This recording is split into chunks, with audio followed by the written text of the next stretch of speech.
Hi மக்களே, நம்ம சேனலில் இன்றைக்கி என்ன ஸ்பெஷல்னு பார்த்தீங்கன்னா தோசை, கீ பொடி தோசை. வாங்க, நம்ம சேனலில் வந்து ஆல்ரெடி வந்து டிஃப்ரெண்ட் டைப்ஸில் வந்து தோசை பார்த்துட்டு இருக்கோம். இன்றைக்கி வந்து என்ன தோசை பார்க்க போகிறோன்னு பார்த்தீங்கன்னா கீ பொடி தோசை. நார்மலாக நம்ம வந்து பார்த்திங்கன்னா தோசை மாவு கல் காஞ்சோடனே மாவு ஊற்றி வச்சுங்க. தோசை வந்து பார்த்திங்கன்னா மேலே வந்து பபுள்ஸாக இருக்கும். அதை நீங்கள் கரண்டி வச்சு நல்லா தேய்ச்சி விட்டிங்கன்னா நம்ம வந்து ரோஸ்ட்டு மாதிரி ஆகிடுங்க.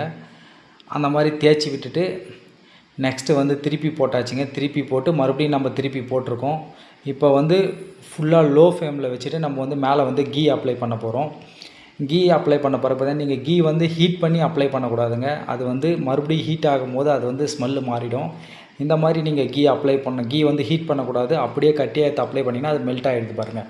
மெல்ட் ஆனோடனே அதில் வந்து மேலே வந்து பொடி தூவணும். நம்ம வந்து ஆல்ரெடி இட்லி பொடி, நீங்கள் எந்த பொடி வேணாலும் வாங்கிக்கலாம். இட்லி பொடி கடையில் விற்கிற இட்லி பொடியாக இருந்தாலும் சரி, நீங்கள் ஆல்ரெடி வீட்லேயே ரெடி பண்ண இட்லி பொடியாக இருந்தாலும் சரி, நீங்கள் எந்த பொடி வேணாலும் நீங்கள் யூஸ் பண்ணிக்கலாம். ஓகேங்களா? இட்லி பொடியை வந்து அந்த இட்லி பொடியை மேலே தூவி விட்டிங்கன்னா கீ பொடி தோசை ரெடி. பாருங்கள், தோசை ரெடி. அவ்வளோதாங்க. ஒரு பக்கம் திருப்பி போட்டு அப்படியே எடுத்துட வேண்டியதாங்க. தோசை ரெடி ஆச்சு. ரொம்ப சிம்பிள். எப்பயுமே ஒரே மாதிரி தோசை சாப்பிட்றத விட்டுட்டு இந்த மாதிரி டிஃப்ரெண்ட்டாக ட்ரை பண்ணி பாருங்கள் வீட்டில்.